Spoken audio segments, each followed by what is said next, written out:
In this video, we are going to learn CICD pipeline steps for microservice deployments. As you can see the image on the slide, here an example of CICD pipeline for microservice deployments, and those are typically consist these following steps. So let me explain one by one, but before that let me overview all captions, all steps of the CICD pipeline. The first step is source code management, and after that it starts with the continuous integration part. Continuous integration part including the building task and also testing application, and after that it goes to pushing container into container registries, and after that it starts with the continuous deployment part, which is including to deploy the application and also monitor the application.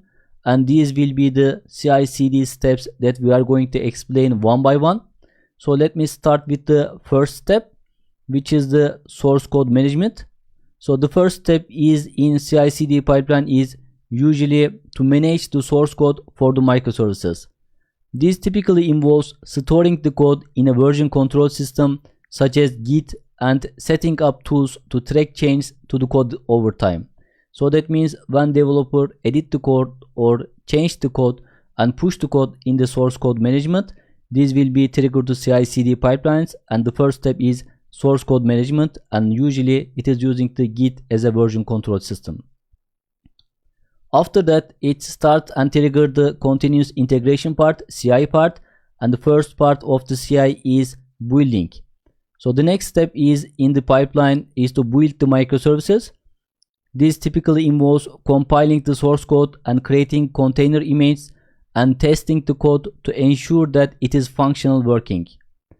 And the second step of the CI part in the continuous integration, the second step is testing. After the microservices have been built, they are typically tested to ensure that they are working as expected. This might involve running unit tests, integration tests, or other type of tests to validate the functionality of the microservices. And after that, the next step is push container registry or create artifacts. After build and testing containers of microservices, we should push container registry for that container in order to ship and deploy securely. So after pushing the container registry, the continuous deployment part is started. In the continuous deployment, we have a two-step also. The first step is deploying the application.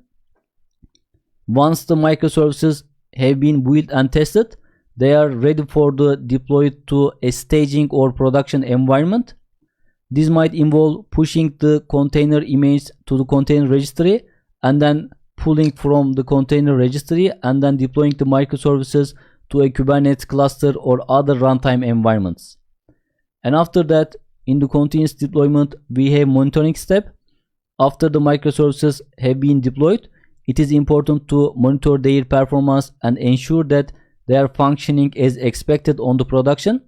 This might involve setting up the monitoring tools to track the health and performance of the microservices and alerting the team if there are any issues.